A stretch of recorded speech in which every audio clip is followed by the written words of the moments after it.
Democratic Senator Bill Nelson of Florida. Senator, thanks so much for being with us.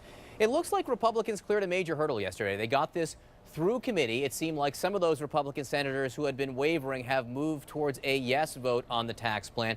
Do you assume at this point that this bill will pass the Senate? No, because I think that there are 3 or 4 Republican senators in play, and I think one of those is Susan Collins.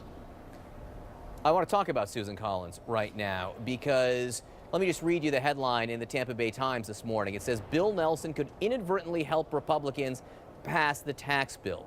And the reason they're writing that is because Susan Collins is citing some legislation that you have written with her about reinsurance, funding some high-risk pools. And she says because she thinks she will get a vote on that, she might be able to vote for the overall tax plan.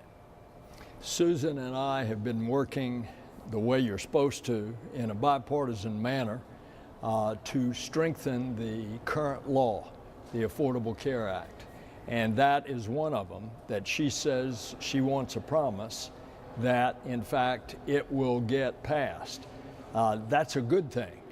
But if she is trading that off for accepting this so-called individual mandate, which in essence is encouraging people, or they pay a penalty, to buy insurance in the pool, if she trades that off, that's not an even trade. Why? Because if you don't have young and healthy people an incentive to go in and buy the insurance, the people that are insured then are older and they're sicker. And as a result, the premiums go way up.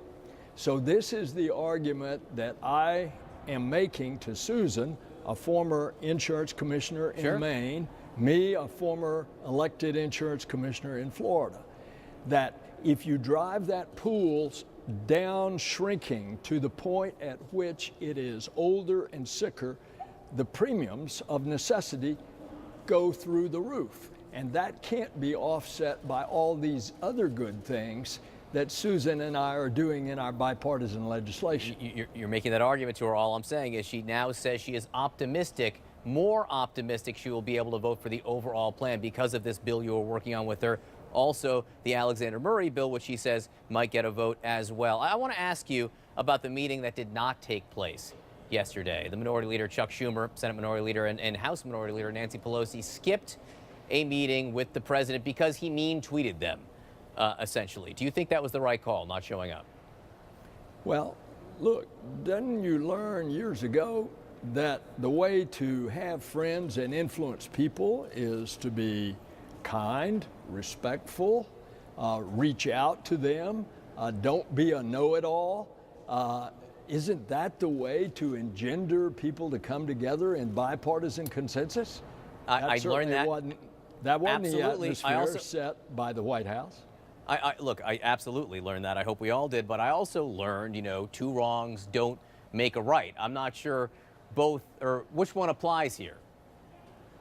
Well, at the end of the day, between now and Christmas, the minority leader in both the Senate and the House have to be brought in because big things have to happen, namely a funding bill. You can't get that through on a 50-50 vote. You've got to have 60 votes to advance it. So if I were the White House, I'd be calculating beyond the immediate and looking at the big picture of how you do the best to keep the government functioning in the most efficient way. Do you encourage your leader, Chuck Schumer, to cut a deal with the president on this?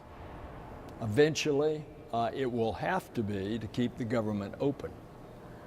All right, Senator Bill Nelson of Florida, great to have you with us. Thank you for your time. Thanks so much.